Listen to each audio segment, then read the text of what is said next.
Hello မင်္ဂလာပါပတ်စံရှာအောင်မယ်ကြီးပွားချမ်းသာဖို့ဒီစကားဟာကျွန်တော်တို့မူဖခင်ကာလတုန်းကပဲကျွန်တော်တို့မိဘတွေကျွန်တော်တို့ဆရာသမားတွေတရားတွေကပြောဆိုကြတာပေါ့လေပတ်စံရှာမယ်ကြီးပွားချမ်းသာဖို့ဟုတ်ပြီ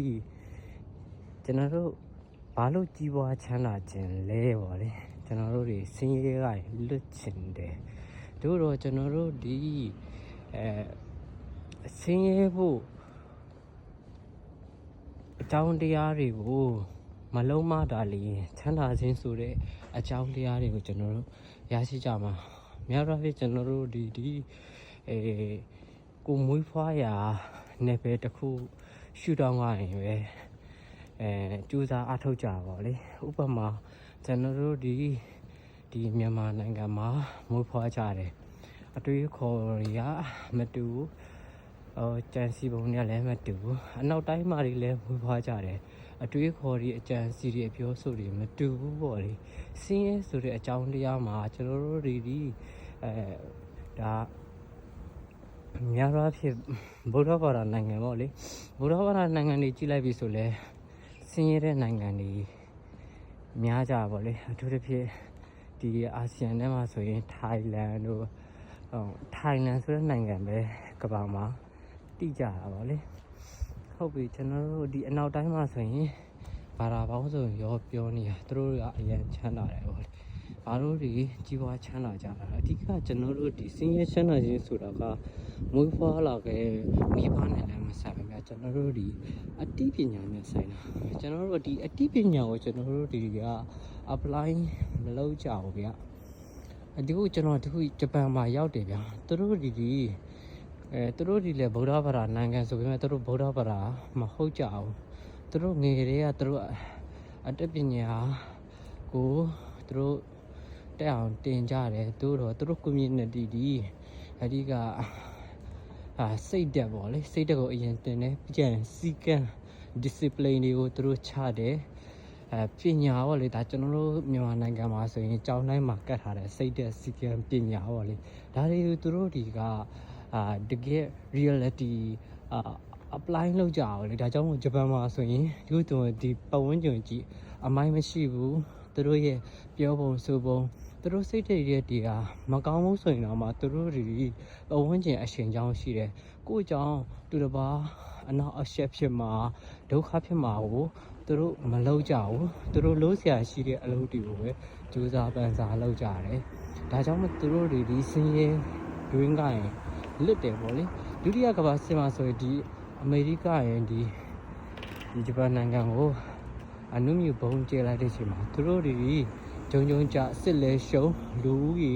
အမြောက်များလဲတေးကြီးပျက်စီးကြတယ်ပေါ့လေ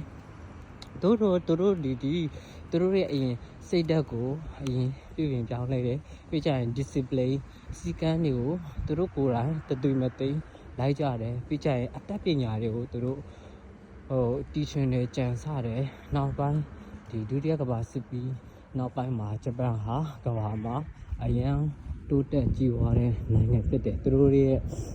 အသိပညာ level တွေမြင့်လာတယ်သူတို့လူနေမှုဘဝတွေမြင့်တက်လာတယ်ပေါ့လေကျွန်တော်တို့ဒီဘာကြောင့်ဆင်းရဲလဲကျွန်တော်တို့ဒီကိုယ်ကွယ်တဲ့ဘာသာကြောင့်မဟုတ်ဘူးကျွန်တော်တို့အသိပညာတွေနှင်းကြနေတယ်ကျွန်တော်တို့ဒီအတ္တတွေနည်းနည်းကြီးရယ်ဘယ်လိုပြောမလဲခေတ်ဆက်ကဘယင်ဆိုတဲ့စိတ်သက်တွေရှိရယ်ငါတိငါတက်နဲ့ negotiate မလုပ်နိုင်ဘူးအဖွဲ့အစည်းထဲမှာတိတိမြင့်နဲ့မလုပ်နိုင်ဘူးကျွန်တော်တို့လည်းအစားမလုပ်နိုင်ဘူးနောက်ပိုင်းတိလာတဲ့ခါကျတော့ပြုပြင်ပြောင်းလဲလာရတယ်ပေါ့လေဟုတ်ပြီကျွန်တော်ဗုဒ္ဓဘာသာဖြစ်လို့စင်းရဲတာမဟုတ်ဘူးဗျာဒါ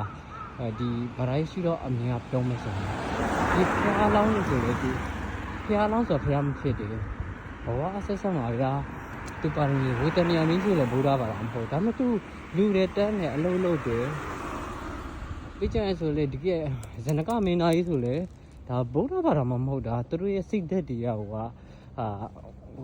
ကောင်းနေဗျအလုံးလုံးတယ်ဗျာစီကန်းနေလိုက်နာတယ်ဒီလောကနီတိဆိုတဲ့အကြောင်းတရားတွေကိုလုံးတင်လုံးတိုက်တဲ့အလုပ်တွေလုပ်တယ်မလုံးတ တွေမလုပ်လိုက်တဲ့အလုပ်တွေမလုပ်ဘူးလေဒါကြောင့်မှလာဒါကြောင့်ကျွန်တော်တို့ဘဝမှာအဆင်ပြေမှုတွေဖြစ်တယ်လေ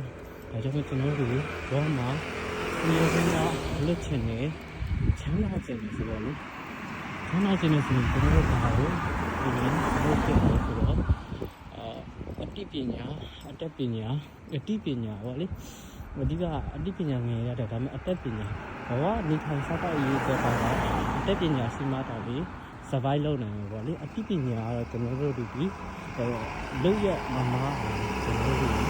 ဒီစင်ရပြင်ဆင်ပြီးတော့လေကျွန်တော်တို့အတွေးမမအောင်အလုပ်မမအောင်ဒီအတိပညာကထောက်ပံ့တယ်ဒါကြောင့်ကျွန်တော်တို့လောကမှာဘယ်လိုလဲအောင်ကြီးဒီဘဝဆန္ဒကြမယ်ဆိုရင်အတတ်ပညာကိုလည်းတင်ရမယ်